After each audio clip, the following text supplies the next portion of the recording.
कल हम लोग फार्माकोलॉजिकल मैनेजमेंट्स में बात कर रहे थे, ठीक है। फार्माकोलॉजिकल मैनेजमेंट में ही हम लोग आगे बात करते हैं। यदि कोई अगर अल्सर्स है और अल्सर में स्पेशली जब वो हेलिकोबैक्टीरियल पाइलोरी यानी एच पाइलोरी का भी इन्फेक्शन है, तो वहां पर कुछ मेडिसिन हम कॉम्बो फॉर्म में चलाते हैं ना। ऐसे अगर हम इंडिविजुअल इस तरह से ट्रीटमेंट करेंगे तो एच पाइलोरी कभी ठीक नहीं होने जाएगा।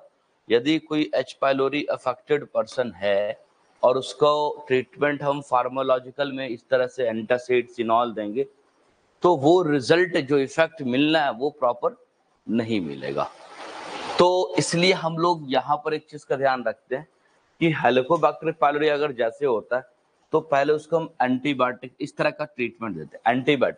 एंटीबायोटिक में क्या देखते हैं तो टेट्रासिलिन या एमॉक्सिसिलिन, उसके साथ में होता है क्या मेट्रोनिडाजोल, कैलिथ्रोमाइसिन एंड लिवोफ्लॉक्सासिन। अब ये साथ साथ एक कॉम्बो पैक बनाते हैं। इसका क्या बनाते, कॉम्बो पैक बनाते। यदि अगर हम लोग यहाँ पर देखें तो इस तरह का ये कॉम्बो पैक होता है ना। जैसे यहाँ पर अगर तुम अगर देखो तो ये मेडिसिन है ना, पाइलोरी किट के नाम से आ रहा है। किस नाम से आ रहा है, पाइलोरी किट के नाम से आता है। जैसे वहां पर ओसमेप्राजोल है तो उसी जगह पर यहाँ पर क्या लेंसोप्राजोल इसमें मिला हुआ है, कैलिथ्रोमाइसिन और टिनिडाजोल। तो इसी तरह का कॉम्बिनेशन किट बनता है, एच पाइलोरी किट के नाम से आता है। यानी एच पाइलोरी किट के नाम से टैबलेट आता है, अलग अलग कंपनी बनाती। उसमें ऐसे ही किट जब देखोगे किट को प्रॉपर में तो इस किट के ऊपर प्रॉपर ये बना हुआ रहता है ना। ये जो चीजें हैं किट के ऊपर में इस तरह से लिखा हुआ रहता है। जैसे यहाँ पर है ना, अब जैसे इसमें देखो एक क्या है इमॉक्सिसिलिन एक टैबलेट, एक इधर क्या है टिनिडाजोल से और क्या है ओमेप्राजोल से। ऊपर लिखा भी हुआ है क्या morning morning morning, 3 tablet morning खाना, फिर इवनिंग में एमॉक्सिसिलिन, टिनिडाजोल, ओमेप्राजोल। यानी कि 3 टैबलेट सब पे लिखा हुआ का इवनिंग इवनिंग इवनिंग, ऐसा लिखा ही होता है उसके ऊपर में। इसे खाने का तरीका भी यही होता है कि सुबह सुबह आप क्या करते, ये 3 टैबलेट सुबह सुबह खाते, फिर 3 टैबलेट शाम में खाते, एक साथ। हाँ, तीनों एक साथ खाते, एक बार में तीनों का, तीनों अलग अलग दवाई है। एमॉक्सिसिलिन है, टिनिडाजोल है, ओमेप्राजोल, तीनों एक दवा नहीं, ये तीनों, लेकिन इसको बना करके किट बनाया गया है। अब ये तीनों आप अलग अलग मार्केट से भी खरीदो थोड़ा महंगा पड़ेगा, पहली बात तो ये, और इस तरह से कॉम्बिनेशन भी नहीं देखने को मिलेगा, ठीक है। तो इच किट्स कहता है ना कि एक कंटेन के अंदर में 2 लेंसोप्राजोल होगा या ओसमेप्राजोल जो भी है, पीपीआई के अंदर में ही आता है, पेंटोप्राजोल समटाइम देखने को मिलेगा। तो कहने का मतलब यहाँ पर यहाँ लिखा भी रहता है, देखो अगर इस तरह का पत्ते होता है मॉर्निंग इवनिंग, पीला उजला और ये लाल, इस तरह का एक बार में ये 3 टैबलेट्स को इकट्ठे खाना होगा, ठीक है। फिर शाम, इस तरह से लगभग 14 दिन 15 दिन 20 दिन 25 दिन कंटिन्यू खाना होता है, तब जाकर के एच पाइलोरी का जो बेनिफिट्स है वो देखने को मिलता है। उसका जो ट्रीटमेंट अगर कोई कराता है तो उसके रिजल्ट मिलते हैं। यदि अगर एच पाइलोरी है और उसके वजह से अल्सर्स भी है और हम ये antacid, H2 blocker, proton pump inhibitor without कोई एंटीबायोटिक सर खिला रहे तो कोई फायदा नहीं होगा। जैसे एच पाइलोरी डायग्नोस हुआ एकदम 1 line of treatment, H pylori kit low, 3 tablet सुबह 3 टैबलेट शाम, किट में लिखा हुआ रहता है उसके हिसाब से। प्रोबायोटिक सप्लीमेंट्स में हम लोग लेते हैं प्रोबायोटिक्स जो भी इस तरह का आपको मिलता है मार्केट्स में, है ना, सैचेट्स में, टैबलेट्स में, लिक्विड्स में, तो सारे चीज को लेना। उसके बाद विटामिन सी देते हैं 500 से लेकर के 1000 mg जो होता है वंस अ डे, बेसिकली हम लोग देखते हैं एक once two 3 time a daily, sorry, है ना। 500 से लेके 1000 mg का विटामिन सी देखते। ये भी कहीं ना कहीं एच पाइलोरी को रिड्यूस कराने में हेल्प करती है, एच पाइलोरी से प्रिवेंट कराती है, बचाती है। तो ये कहीं ना कहीं क्या बेनिफिट्स है कि भाई चलो हाँ कि एच पाइलोरी इफेक्ट नहीं करेगा। तो ये कंप्लीट जो मैनेजमेंट था वो कैसा मैनेजमेंट था, कंप्लीट मैनेजमेंट था। फार्माकोलॉजिकल मैनेजमेंट में ये भी आता है। अब हम लोग फार्माकोलॉजिकल मैनेजमेंट के बाद जब आते हैं तो आता क्या सर्जिकल मैनेजमेंट। यानी अगर कोई को अल्सर है तो उसको क्या सर्जरी करा के ठीक कराया जा सकता है। तो उसी चीज में इसको बोलते क्या सर्जिकल मैनेजमेंट्स बोलते, क्या बोलते सर्जिकल मैनेजमेंट्स, है ना। तो सर्जिकल मैनेजमेंट में एक वर्ड आता है वेगोटॉमी। क्या आता है वेगोटॉमी। वेगोटॉमी क्या है, वेगो या वेगस नर्व है, टॉमी मतलब कट। जो हमारे बॉडी में और वेगस नर्व क्रेनियल नर्व्स है, वेगस नर्व क्या करता है कि हमारे बॉडी को सप्लाई करता है, बॉडी के अलग अलग पार्ट को, विसरा को, उसी में से एक जो है स्टोमक को भी एक ब्रांच सप्लाई करता है। और वो मान लो इस तरह के स्टोमक अगर है ना, और इसको क्या कर रहा है, नर्व आकर के सप्लाई कर रहा है, आगे दिखाऊंगा अभी मैं तुम्हें, है ना। नर्व आकर के सप्लाई करता है, एंटीरियर ब्रांच, पोस्टीरियर ब्रांच इधर इधर गया और इधर इधर अलग अलग। तो इस नर्व को ही हम कट कर दे, क्योंकि ये नर्व एससीएल सिक्रेशंस में अलग अलग फंक्शंस में रोल प्ले करता है। तो अगर हम नर्व को कट कर दे, जो नर्व जा करके बार बार स्टिमुलेट करके एससीएल के सिक्रेशंस को बढ़ा करके या इनॉल कुछ करके अल्सर को और बढ़ा सकता है, तो उसके रिजल्ट में ये होगा कि हम क्या करेंगे, सर्जरी ऐसा करें कि नर्व को ही सेपरेट कर दे, काम कर दे। अब नर्व को कट जो करते वो 3 अलग अलग तरीका। एक क्या होता है, एक तो पहला चीज हम लोग यहाँ पर देखते हैं, वेगोटॉमी जो है वो 3 टाइप कह सकते हैं, 3 अलग अलग तरीके है यहाँ पे। तो टाइप्स ऑफ वेगोटॉमी में जब हम लोग आते थे, एक आता क्या, ट्रंकल वेगोटॉमी। क्या आता है, ट्रंकल वेगोटॉमी, सिलेक्टिव वेगोटॉमी और हाई सिलेक्टिव वेगोटॉमी। अब ये तीनों के अंतर में अगर हम लोग बात करें या तीनों में सेपरेशंस देखें या एक तरह से कह सकते हैं डिफरेंशिएशन देखें, तो कुछ खास नहीं, अलग अलग डिफरेंसेस सबके अंदर में थोड़ा थोड़ा देखने को मिलता है। प्रोसीजर्स तो है वो ऑलमोस्ट सब में एक ही चीज का होना है ना। प्रोसीजर जो है वो लगभग लगभग सेम ही होना होता है। बट यहाँ पर हम लोग देखते हैं इसी तरह से कि जो वेगोटॉमी 3 तरह का था, वहां ये उससे बेटर यहाँ पे दे रखा। वेगोटॉमी एक तरह का सिंपल यहाँ पे मैं लिख भी दिया हूँ कि वेगोटॉमी जो है वो क्या है, it is a surgical procedure of cutting the vagus nerve. क्या है, वेगोटॉमी एक तरह का सर्जिकल प्रोसीजर्स है जिसके थ्रू क्या किया जाता है, वेगस नर्व को कट किया जाता है। अब सबसे पहले आता है truncal vagotomy. In this procedure the trunk of the both gastric nerve and are divided at the lower end of the esophagus। जैसे क्या हो रहा है यहाँ पर देखते हैं, यहाँ पर इस तरह का सिंबल लगाया गया और इधर भी वैसा सिंबल रखा गया है। तो यहाँ पर इनिशियली तुम देखो ऊपर से वेगस नर्व आ रहा है, दोनों ट्रंक है वेगस नर्व का ना, आके फिर यहाँ से ब्रांच ब्रांच ब्रांच ब्रांच हो गया। तो यदि अगर हम जहां से एंटर किया ट्रंक पे दोनों को कट कर देते, तो वैसे वेगोटॉमी को क्या बोलते हैं, ट्रंकल वेगोटॉमी। तो तुमसे पूछे ट्रंकल वेगोटॉमी में क्या होता है भाई, तो ट्रंकल वेगोटॉमी में, ठीक है, ट्रंकल वेगोटॉमी में क्या हो रहा है, तो प्रोसेसर्स के अंदर में गैस्ट्रिक नर्व जो है ना, वो कट करता है at the lower end of oesophagus. यहीं से क्या होगा, स्टोमक का ये पार्ट है, तो ये क्या है, एसोफेगस है। एसोफेगस के लोअर एंड पर जब वेगस नर्व को कट किया जाता है तो ट्रंकल में आता है। उसके बाद हम लोग देखते हैं एक सिंपल आता है सिलेक्टिव, यहाँ पर दे रखा है इसने, और एक हाई सिलेक्टिव आएगा। सिलेक्टिव में स्पेशली हम लोग क्या देखते हैं, in this procedure the hepatic and coeliac branch are preserve but the main trunk of gastric nerve along with the nerve of Latarjet are cut. तो बेसिकली जब nerve की सप्लाई पड़ते हैं स्टोमक के अंदर में, वहां एक कलेक्टिवली नर्व को नर्व ऑफ लेटर जेट्स के नाम से हम लोग जानते हैं। क्या नाम से जानते हैं, नर्व ऑफ लेटर जेट्स के नाम से जानते हैं। The above 2 procedures causes the denervation. तो यहाँ पर सेलेक्टिव मतलब नाम ये कि सिलेक्शंस करना, किसका करना, तो ये प्रोसीजर में क्या करते हैं, hepatic and coeliac branches are preserve. अब जो नर्व जो प्लेक्सिस होता है वहां पे नेटवर्क है, कुछ प्लेक्सिस के ब्रांच कहाँ जाएगा, तो कुछ प्लेक्सिस के ब्रांच जो है वो हेपेटिक ब्रांच होगा जो लीवर में जाएगा, यहीं से ट्रंक से। कुछ जो होगा वो कहाँ जाएगा, सीलियक मतलब अदर पार्ट्स में जाएगा, और कुछ होता है स्टमक में जाएगा। तो सिर्फ और सिर्फ कहाँ, तो जो हिपेटिक में जाने वाला है, जो अभी नर्व है, फिर यहाँ से आने के बाद जैसे नीचे अगर ये आ रहा है, इसके बाद जो ब्रांच हो, ये मान लो इधर जा रहा है, इधर जा रहा है, इधर जा रहा है, यहाँ अगर कट कर दे तो नीचे का जितना सप्लाई है सब बंद। लेकिन अगर यहाँ के बाद अगर कट करेंगे इस रीजन में, तो इधर का जो हेपेटिक को जा रहा होगा, सीलियक को जा रहा होगा, उसमें कहीं से कोई दिक्कत नहीं आएगी। तो इसलिए हम लोग उठते सेलेक्टिव। सेलेक्टिव का मतलब पहचान करके, है ना। पानी है, ठंडा पानी तुम लोगों के पास, हाँ नॉर्मल।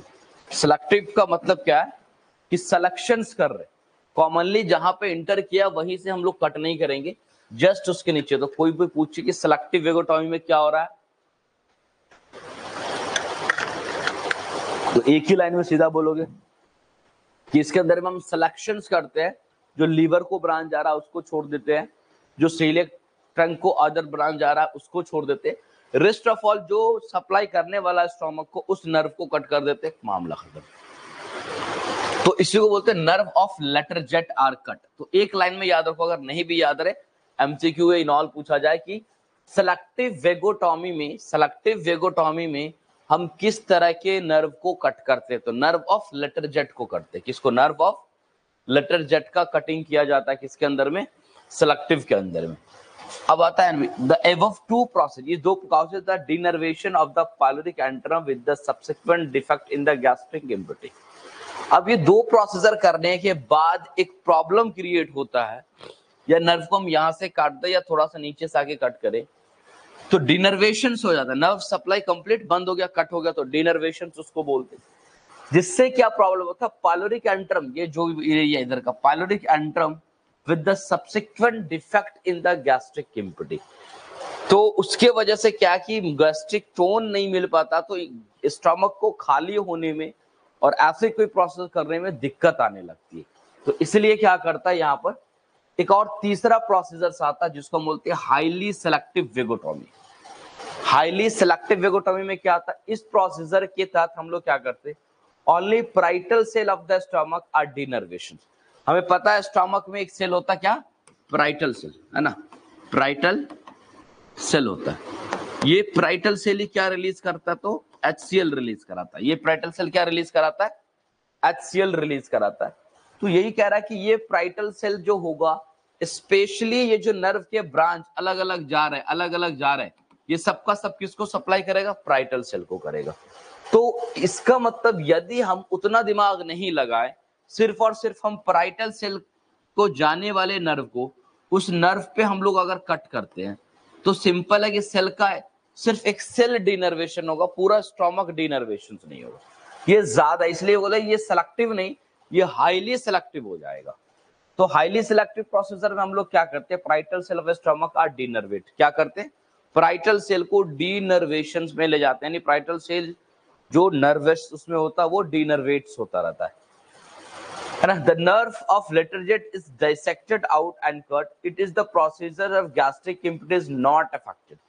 इसके वजह से क्या होता है कि पेट के अंदर जो खाली होने का जो प्रोसीजर है वो प्रोसीजर इफेक्ट नहीं करता है, इससे पहले में वो प्रोसीजर इफेक्ट करता था। Hence the regarded by the many as the procedure of the choice in surgical treatment of duodenal ulcer. Basically हम लोग क्या करते हैं, स्पेशली ये duodenal अल्सर वगैरह में हम इसका प्रोसीजर को सर्जिकल मैनेजमेंट पर यूज करते हैं। Gastric pain is usually referred to the epigastric region because of the stomach is supplied by T6 से लेके T10 स्पाइनल सेगमेंट्स, ये तो सप्लाई की बात। तो वहां पे तुम्हें ऑलरेडी वैसे भी दे रखा है कि क्या करते नहीं करते, यहाँ थोड़ा सा क्लियर कट में दे रखा है ना कि तीन अलग अलग क्या है सप्लाई है। यहाँ पे वही चीज है, ट्रंकल्स है, सेलेक्टिव है और हाईली सेलेक्टिव। एक वर्ड आता फिर सर्जरी के अंदर में कि एंटेरोक्टोमी। एंटेरोक्टोमी का it is the surgical procedure. In this procedure lower part of stomach is remove. Stomach का जो लोअर पार्ट हम लोग रिमूव करते हैं, the section of the stomach is produced by hormone that stimulated the stomach to secrete the digestive juice. अब antrectomy के अंदर में मोस्टली हम लोग सर्जिकल प्रोसीजर करते हैं और स्पेशली क्या करते हैं, ये जो देख रहे कि जो लोअर पार्ट है ना, अब ये मान लो एंटरम रीजन में अल्सर, एंट्रेक्टोमी इसी को हम लोग बोलते हैं, अल्सर हो गया था। अब जिसकी वजह से क्या किया, जो नीचे का हिस्सा है इस पार्ट को, ये यहाँ पे हुआ तो लोअर पार्ट है ना, इसको क्या किया, इस पार्ट को कट किया और कट करके फिर इस पार्ट को फिर यहाँ से जोड़ दिया। तो इसी को क्या बोलते हैं, एंट्रेक्टोमी, यानी एंट्रम पार्ट्स को कट करना। क्या कहलाएगा, एंट्रम पार्ट्स को कट करना एंट्रेक्टोमी कहलाता है सिंपल। तो एक ये भी हम कर सकते हैं अगर गैस्ट्रिक अल्सर से। तो उसके बाद हम देखते हैं कि बिलरॉथ, या फिर इसको बिलरॉथ 1 एंड बिलरॉथ 2 बोलते। हालांकि नाम ही यहाँ पे लिखा हुआ गैस्ट्रोड्यूडेनोस्टोमी या फिर लिखा हुआ गैस्ट्रोजुजुनोस्टोमी। अब यहाँ पर हम लोग क्या करते हैं, बिलरॉथ 1 या बिलरॉथ 2 के अंदर में बिलरॉथ 1 कहलाता है गैस्ट्रोड्यूडेनोस्टोमी। नाम ही है गैस्ट्रोड्यूडेनोस्टोमी, यानी क्या कहते हैं, कि यहाँ पर जो इन्वॉल्वमेंट होगा, गैस्ट्रो मतलब स्टोमक, ड्यूडेनो मतलब ड्यूडेनम, इन दोनों का इन्वॉल्वमेंट होगा। तो कहता है कि removal of lower portion of antrum, antrum का जो नीचे का हिस्सा है उसको हम लोग कट करेंगे off the stomach, as well as the small part of the duodenum, और जो थोड़ा सा शुरू का पार्ट होगा ड्यूडेनम का, दोनों को कट करेंगे। And the remaining segment in anastomose to the duodenum, यानी उसको कट करेंगे। दोनों को कट करने के बाद जो उसका हिस्सा बचेगा, ऑलरेडी यहाँ पे भी तुमको वेगोटॉमी का एक इमेजेस वगैरह है, तो तुम अगर चाहो तो सेम है जो मैं बताया हूँ ना, वो यहाँ पे भी तुम देख सकते हो तुम लोग, है ना। वेगोटॉमी प्रोसेसर से राइटिनॉल जो भी है ना।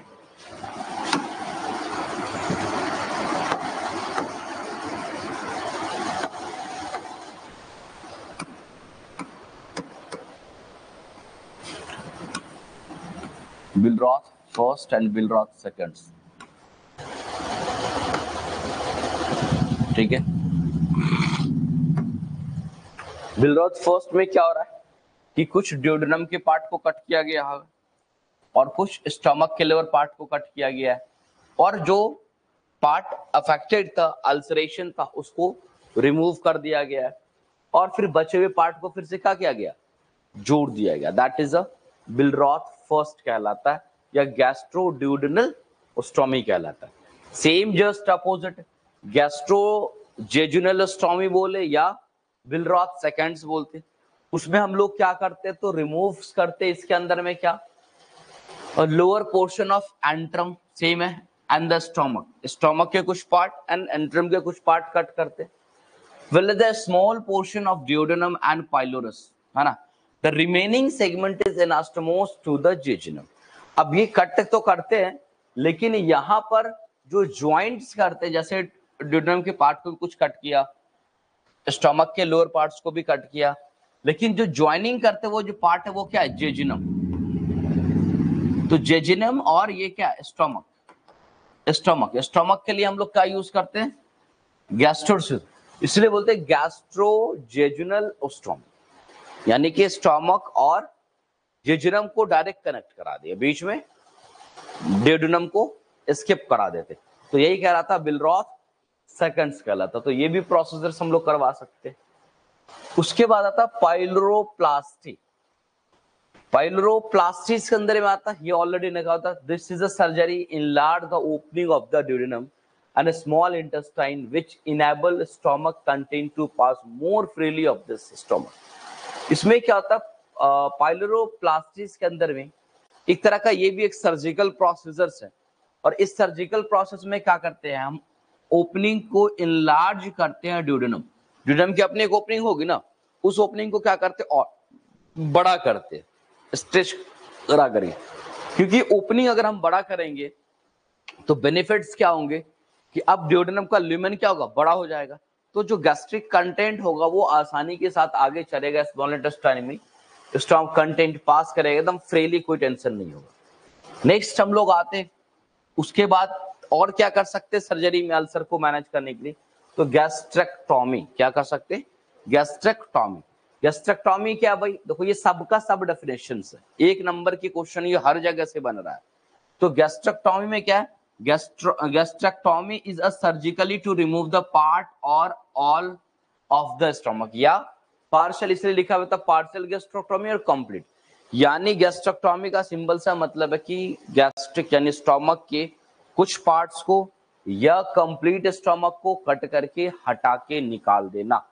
अगर कुछ पोर्शंस को हम कट रिमूव कर रहे हैं तो पार्शियल गैस्ट्रेक्टोमी कहलाएगा, कंप्लीट को हम लोग करेंगे तो पूरा कहलाएगा। तो पार्शियल में लिखा भी हुआ removing the part of the stomach is called the partial, यानी एक हिस्सा को अगर सिर्फ हटा देंगे तो पार्शियल कहलाएगा, और कंप्लीट पूरा के पूरे को अगर हटाएंगे तो क्या कहलाएगा, कंप्लीट गैस्ट्रेक्टोमी।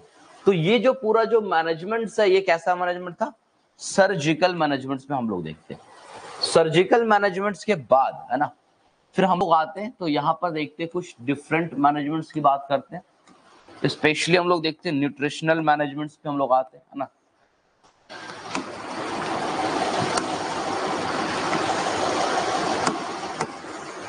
अब ये देखो न्यूट्रिशनल मैनेजमेंट वगैरह कोई बहुत ज्यादा मसला नहीं है ना, कि इतना परेशान होना इसको लेकर के। बहुत सारी चीजें जो आती हैं इसके अंदर में वो वन टाइम में, जैसे मैं तुम्हें आगे चल के बताऊंगा कि बहुत सारे डिजीजेस में स्पेशली हम लोग देखते हैं कि क्वेश्चन आता है what is the nursing management in this disease, मतलब XYZ या नर्सिंग केयर प्लान। तो ये सब हर डिजीज में बदलता नहीं, 2-4 लाइन ही बदलता है। बाकी जगह मान लो अगर एक आता कि नर्सिंग केयर प्लान, अगर मान लो अगर डायबिटीज, तो पेशेंट का जो नर्सिंग केयर प्लान है वो तो सब बीमारी में वही चलेगा। पेशेंट को अच्छे से देखना, उसके वाइटल को मॉनिटर्स करना, है ना। उसके अलावा जो भी एक एक करके अगर हम लोग देखते हैं तो सारे के सारे उसके अंदर में क्या सेम होता है। बट हम डिजीजेस क्या होते हैं, धीरे धीरे उसके हेयर को केयर करना, उसके माउथ को केयर करना, स्किन का केयर करना, ये सारा प्रोसीजर क्या है, नर्सिंग केयर प्लान्स का ही पार्ट होता है। तो बीमारी कोई भी लेकर का है, ये सब उसके क्या कॉमन हो जाएंगे, ये सबका हो जाएगा, उसके कॉमन हो जाएगा। तो इसलिए एक चीज दिमाग में याद रखना कि आगे मैं इसे बताऊंगा भी, इन एग्जामिनेशंस में आपसे अगर नर्सिंग केयर प्लान या नर्सिंग मैनेजमेंट पूछता है तो लगभग डिजीज में बराबर ही होगा। कुछ पॉइंट होंगे जो हर में क्या नया जुड़ेगा, बाकी 80% कंटेंट जो है वो तुम्हारा क्या है, तुमसे पूछे कि हम पेशेंट को देखभाल यानी केयर प्लान टाइफाइड में कैसे करेंगे, तो क्या करोगे भाई। तुमसे कोई पूछ देगा कोई पेशेंट है एडमिटेड है अनकॉन्शियस है, मान लो हेमरेज, उसमें कैसे करेंगे। तो बेसिक जो केयर है वो तो सब में होगा ना, वहां भी पेशेंट को वाइटल मेंटेन देखना, वहां भी पेशेंट का ट्रीटमेंट चार्ट मेंटेन करना, वहां भी बॉडी स्किन केयर करना, वहां भी क्या कहते हैं कि माउथ का केयर करना, हेयर का केयर करना। तो ये सारा जो मैनेजमेंट्स का पार्ट्स है पेशेंट्स के, वो हर एक बीमारी में क्या कॉमन है। तो क्वेश्चन कहीं से भी आ जाता, 3-4 पेज तो तुम्हारा ऐसे ही बन जाएगा। ये सेम चीज एक बार अगर तुम रटते तो कोई भी डिजीज में पूछा जा रहा है वो तुम उसको क्या करो, पहले के पहले भर ली। फिर स्पेशल अगर याद आ रहा तो डिजीज का नाम लेकर हाँ इस पे सर्जरी है तो वुंड्स हो बन गया, तो वुंड को कैसे केयर करते वुंड को एक्सप्लेन कर देना। अब एक सर्जरी केयर में अगर प्लान तुमको समझ में आ गया तो कोई भी सर्जरी आएगा तो सब जगह सर्जरी में वुंड्स बन ही रहा है ना, उसमें ड्रेसिंग होता ही है ना, तो उसको केयर प्लान कैसे करेंगे उसको कर दी।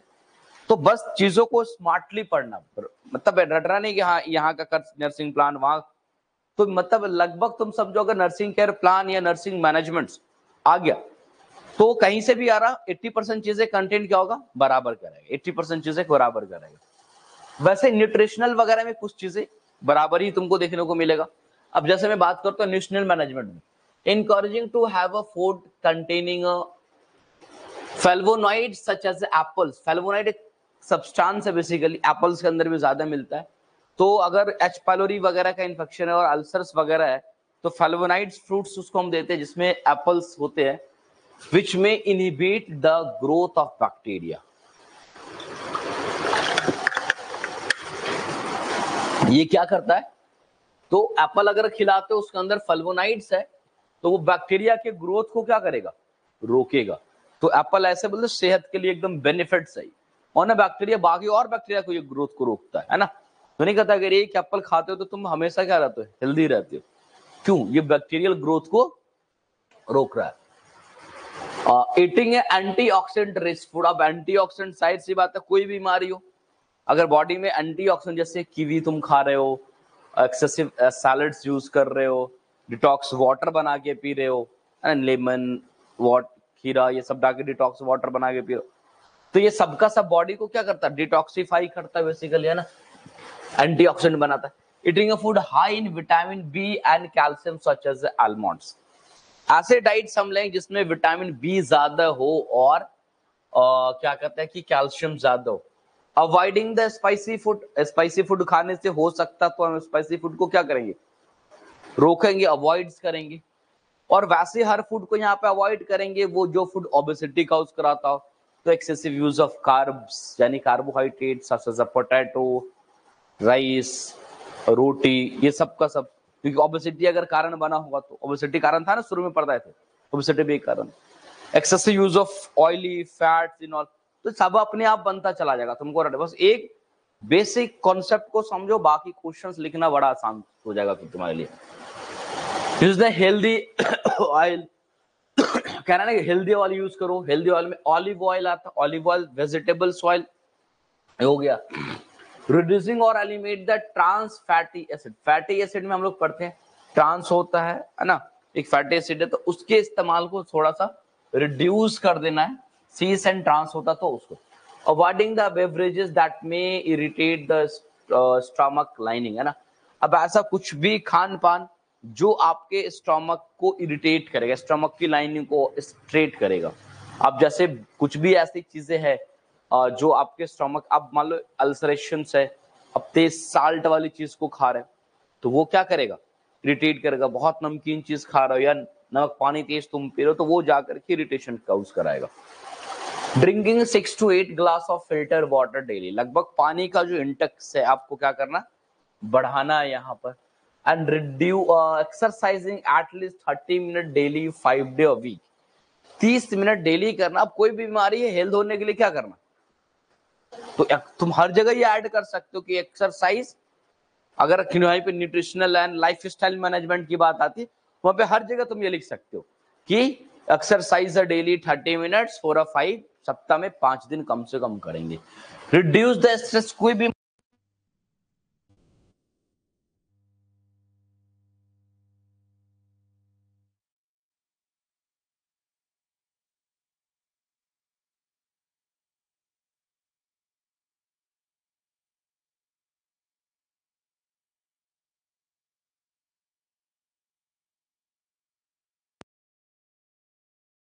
या तो हीमेटेमेसिस होगा, है ना, खून की उल्टी होगी साथ साथ, या मेलेना होगा, या ना स्टूल के साथ क्या आएगा, ब्लड आएगा। तीसरा एक प्रॉब्लम अगर इससे भी बढ़ेगा तो क्या करेगा, परफोरेट करेगा। जहां पर अल्सर्स है उस एरिया में क्या होने लगेगा, वुंड्स बनेगा, और वुंड्स बनने के बाद उसको परफोरेट कर दिया जाएगा। ठीक है, तो ये तुम्हारा न्यूट्रिशनल मैनेजमेंट में हम लोग देखते हैं।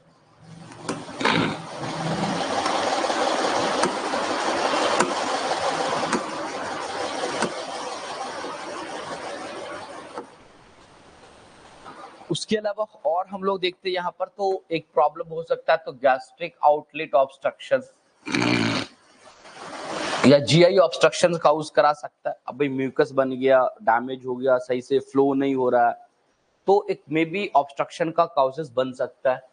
गैस्ट्रिक कैंसर में बताया भी, अगर हम छोड़ देंगे बार बार रिटेंट होता जाएगा तो वो सेल बार बार इरिटेट होकर के हाइपरप्लेजिया हो जाएगा और वो गैस्ट्रिक कैंसर करा सकता है। डंपिंग सिंड्रोम एक आता है, अब ये इट अकर आफ्टर द गैस्ट्रोजेजुनोस्टोमी। ये डंपिंग सिंड्रोम याद रखो क्या है, डंपिंग सिंड्रोम। तो डंपिंग सिंड्रोम बेसिकली होता कब है, ये बात आती है डंपिंग सिंड्रोम।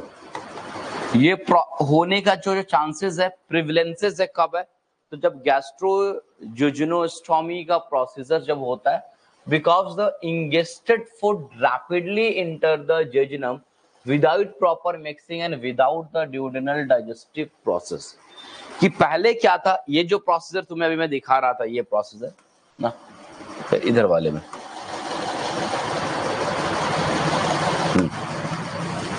ये है ना, यही था ना, गैस्ट्रोजेजुनल ओस्टोमी। अब यहाँ पे डंपिंग सिंड्रोम होने का बेसिकली क्या कि प्रॉपर डाइजेशन नहीं होगा। पहले क्या है कि खाना यहाँ आएगा नॉर्मली, मान लो यहां से जो डाइजेशन होना फिर कहाँ पहुंचा था, ड्यूडेनम में, फिर ड्यूडेनम से कहाँ पहुंचा था, जेजुनम में। अब क्या होगा कि स्टमक से डायरेक्ट कहाँ पहुंचेगा, स्टमक से फूड्स मटेरियल डायरेक्ट कहाँ पहुंचेगा, हाँ भाई जेजुनम लिखा भी हुआ यहाँ पर, कहाँ जाएगा, तो ये जो पासेस हो गया, स्किप कर गया, ड्यूडेनम में नहीं गया, तो लगातार इस तरह से स्किप कराते रहने से बेसिकली क्या होता है, प्रॉब्लम्स होने लगता है, और which is known as basically देखते हैं without the duodenal digestive process, तो उसी हम लोग क्या बोलते हैं, डंपिंग सिंड्रोम देखने को मिलता है। तो स्पेशली तुमसे क्वेश्चन पूछा जाएगा कि डंपिंग सिंड्रोम्स कब देखने को मिलता है, आफ्टर द गैस्ट्रोजेजुनल आफ्टर गैस्ट्रोजेजुनल इस प्रोसेस के बाद। अब यहाँ पे नर्सिंग केयर प्लान आ रहा, तो वही आ रहा।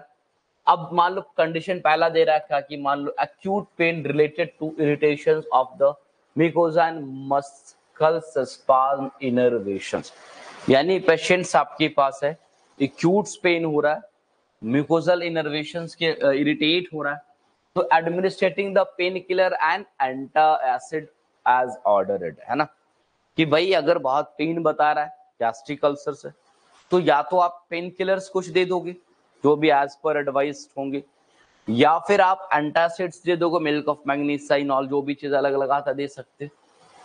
फिर क्या, instructing to avoid spicy food, भाई बना करो, क्योंकि स्पाइसी फूड जितना ज्यादा खाएगा उतना ज्यादा अंदर में इरिटेंट होगा और उतना ज्यादा क्या होगा, पेन होगा, तो कहोगे स्पाइसी फूड्स को नहीं खाना है। Encourage the client to avoid caffeine and alcohol, caffeine and alcohol, alcohol भी इंड्यूस्ड कराता, मैं बताया था कि अल्सर होने का एक कारण अल्कोहल भी हो सकता है। अल्कोहल, अल्कोहल उल्टा बोल दिया सर आप, मतलब अल्सर होने के कारण अल्कोहल भी हो सकता है, ऐसा बोले आप। हाँ, उल्टा बोले हैं। अल्सर होने का कारण अल्कोहल भी हो सकता है, मतलब अल्कोहल हो सकता है अल्सर होने के कारण, आपको बोलने का मतलब ये है। क्या हो सकता है? आप बोले अल्कोहल होने के कारण अल्सर हो सकता है। नहीं नहीं, हाँ, अल्कोहल होने के कारण अल्सर हो सकता है। अल्कोहल में यहाँ पे मतलब है कि अल्कोहलिक पर्सन, अगर वो अल्कोहल यानी कि शराब ले रहा है तो वो अल्कोहलिक पर्सन हो गया, तो वो उसके अंदर में अल्सरेशन डेवलप्ड हो सकता है ना, तो ये ऑलरेडी पहले ही बता। तो अगर कंज्यूम अगर अल्कोहल अभी भी है, कैफीन, तो कॉफी पीने की अगर आदत है उसको, तो उसको भी रिड्यूस कराना पड़ेगा। साथ साथ अगर इन जो क्लाइंट्स है, यानी क्लाइंट मतलब patients, to have a small and frequent meal, है ना, तो उसको इनकरेज करना है कि एक बार आपको नहीं खाना है, क्योंकि ओवरलोडेड होने के बाद भी स्ट्रेच होगा स्टमक का, उसमें ही पेन होगा, तो बोलो थोड़ा थोड़ा थोड़ा थोड़ा फ्रीक्वेंट्स में खाना है। और पेशेंट टू स्टॉप स्मोकिंग, यदि कोई पेशेंट स्मोकिंग कर रहा तो उसको रोकना है। अब एंजाइटी रिलेटेड, यानी कि मान लो पेन अभी नहीं, लेकिन उसको लेकर के एंजाइटिक है या पैनिक है, इन ऑल है, the nature of the disease and long term management is relevant. Encourage the client to express their problem and fear. कि भाई पहले उसको बताओ, अपनी प्रॉब्लम को बताओ, टेंशन में है, परेशानी में, तो प्रॉब्लम बताओ, और जो डर है उस डर को सबसे पहले खत्म करो। लोग ऐसे भी अल्सर का नाम सुनकर डर जाते हैं कि अब अंदर में अल्सरेशन हुआ है। जो लोग थोड़ा बहुत अवेयर है, यार मान लो कभी किसी के मोहल्ले में अल्सर हुआ होगा और फिर उसको कैंसर होगा और मर गया होगा, और उसके पड़ोस वाले को फिर डॉक्टर के पास गया और बता देगा अच्छा अल्सर हुआ है आपको, उसको तो वही कहानी याद आएगा जो उसके सामने हुआ है, तो वो भी डर जाएगा मेरे साथ भी ऐसा कुछ हो सकता है। तो fair and panic in all चीजों को, जो एंजाइटी है, टेंशन, उसको कम करना है। Explaining their reason for the dietary restrictions and the reduce or stop smoking, यदि आप उसको हम डाइटरी मैनेजमेंट चेंज करने बोलते हैं तो उसको हम कारण बताएंगे, एक्सप्लेन करेंगे, तब जाकर के वो टेंशन में। अब उसको एकदम खान पान, मान लो किसी का आदत है एकदम कॉफी, उसको एडिक्शन, जो चाय का लोगों का एडिक्शन होता है ना, कॉफी का एडिक्शन हो उसको, या फिर अल्कोहल्स वो ले रहा है, स्मोकिंग कर रहा है, एडिक्शन, अब उसको आप रोक रहे, तो उसको एक्सप्लेनेशन दो कि ये अगर आप लेते हो या कंटिन्यू करते हो तो क्या क्या प्रॉब्लम आ सकती है, आपकी चीजें कहां तक जा सकती है। Assisting the client to identify the situation that cause the anxiety, क्या उसको बताओ कि आप ऐसा किस कंडीशंस में होते, कब ऐसा होता है कि जिसमें आप बहुत ज्यादा टेंशन लेते, पेन होने के बाद, जैसे वो अक्सर अल्सरेशन का पेशेंट बोला, पेन जो तो होता है उसको परेशान, टेंशन उसको पहले दिमाग में कि खाएंगे और दर्द होगा हमको, देख पैनिक बना हुआ कि हम जैसे खाना खाएंगे और खाने के बाद क्या होगा, पेन हो, बताए, चाहे वो गैस्ट्रिक अल्सर हो, चाहे वो क्या कहते हैं ड्यूडेनल अल्सर हो, दोनों में तो पेन होना ना, एक तो इमीडिएट हो सकता है या कुछ आवर्स पे हो सकता है, और ड्यूडेनल अल्सर में तो 4 घंटे के बाद पेन होना। तो ये एक एंजाइटी माइंडसेट बना हुआ उसका। Teaching stress management and strategy, उसको मैनेज करने के लिए कैसे करना है, क्या दिमाग उसको लगाना है कि भाई चलो ठीक है, अगर आपको दर्द होता तो चलो खाने के जस्ट बाद तुरंत या कोई टैबलेट इंजेक्टेबल प्रोसेसर दे दी, इनिशियल मैनेज करने, फिर धीरे धीरे, क्योंकि अगर ये तो खाना छोड़ देगा तो बॉडी और भी डिटोरिएट्स होता हुआ चला जाता है। दूसरा, imbalance nutrition less than a body requirement related to the pain innervations. अब देखते कुछ न्यूट्रिशन जो इम्बैलेंस है, less than the body requirement, जो बॉडी की रिक्वायरमेंट है उससे भी कम है। Encourage to eat a foods and drink that do not irritate, उसको बढ़ावा देंगे, मतलब उसको समझाएंगे भाई खाओ पियो, ये आपको बहुत ज्यादा इरिटेट नहीं करेगा। हाँ, क्या क्या नहीं खाना वो ऑलरेडी पहले भी आपको बता देना है। उन अवॉइड स्पाइसी फूड, वही सब चीजों को मैं बार बार कहा कि इधर को नर्सिंग केयर प्लान में जब आते तो बहुत नया चीज नहीं होता, एक ही चीज जो ऊपर से नीचे आता रहता है। Encourage the client avoid the caffeine and alcohol, बात वही चीज है, उसको नहीं करना है। खाने पीने, वो already client to have a small and frequent meal, कि भाई थोड़ा सा खाओ फिर थोड़ा देर पे खाओ, एक बार फुल ऑफ नहीं करो, क्योंकि स्टमक जब फुल होगा तो डिटैच करेगा, मतलब कि वो डायलेट करेगा, एक्सपैंड करेगा। उसके वजह से क्या है कि मान लो तुम्हारा एक वुंड है यहाँ पर, ऐसे तो कोई दिक्कत नहीं, तुम्हारे वुंड को टच नहीं करे, इधर से स्किन को खींचे, इधर से स्किन को खींचे, तो पेन होना स्टार्ट होगा ना। तो खाने में भी अगर हम बहुत ज्यादा फुल एकदम भर पेट खाने लगेंगे तो स्टमक भी क्या करता है, फैलता है। अब अल्सर से वो क्या होने लगेगा, पेन होने लगेगा। उसको बोला थोड़ा सा खाओ, फिर तुम घंटों बाद ही सही थोड़ा सा और खा लो, 2 घंटा बाद ही सही, फ्रीक्वेंसी बढ़ा लो लेकिन वॉल्यूम क्या कर लो, कम कर लो यहाँ पर, ठीक है। And encourage to eat food and relax environment. जो भी खाना पीना है, जब भी आप खाओ पियो तो थोड़ा सा रिलैक्स एनवायरनमेंट, अब पता चले तो वो खाता पीता नहीं है और ऐसे टाइम खा रहा, उधर जो आदमी झगड़ा कर रहा है घर के अंदर में, तो मतलब उसे खाना भी चौपट रहता है। ऐसे हम खाते नहीं है और हमारे खाने में क्या हो रहा है, झगड़ा होती है और हम नहीं खाए, होता नहीं, जैसे एकदम कंप्लीट चलता है घर के अंदर में। कैसे तुम लोग का नहीं दिखता, हम जब भी खाने बैठे तभी ये लड़ा कोड़ो, तो स्पेशली मम्मी बोलती जब तो भाई बहन लड़ाई करता है तो, है ना। तो उस तरह का एक जो रिलैक्सिंग फेज होगा उसका खाने पीने का, तो वो एक रिलैक्सिंग फेज होना चाहिए कि हाँ जब तब खा रहे तो थोड़ा सा उसको इंटेंशनली आउटरली कोई नहीं दे, ऑलरेडी वो डरा सा हुआ कि हम खाएंगे तो मेरे को दर्द होना ही है, तो उसको उसके साइकोलॉजिकल मैनेजमेंट्स को इनऑल सारी चीजों को हम लोग चेंज करते हैं। तो ये बेसिकली इसके अंदर में आ जाता तुम्हारा nursing care plan in all जो भी चीजें, ठीक है। तो ये तुम्हारा ऑलमोस्ट कंप्लीशन है किस चीज का, वही, हाँ जो कंप्लीट होता है तुम्हारा क्या चीज, अल्सर और गैस्ट्रिक, यहीं पे तो सीधा एक लाइन में अगर हम लोग बात करें तो पेप्टिक अल्सर जो है वो तुम्हारा कंप्लीट हो जाता है, ठीक है। तो रहने दे, कल मतलब नेक्स्ट क्लास जो भी होगा और उसमें क्या कहते हैं कि ये, हाँ कल है क्लास, ये इंटेस्टाइनल ऑब्स्ट्रक्शन पढ़ाएंगे, ठीक है। इससे भी क्वेश्चन आया हुआ है, इंटेस्टाइनल ऑब्स्ट्रक्शंस, ठीक है।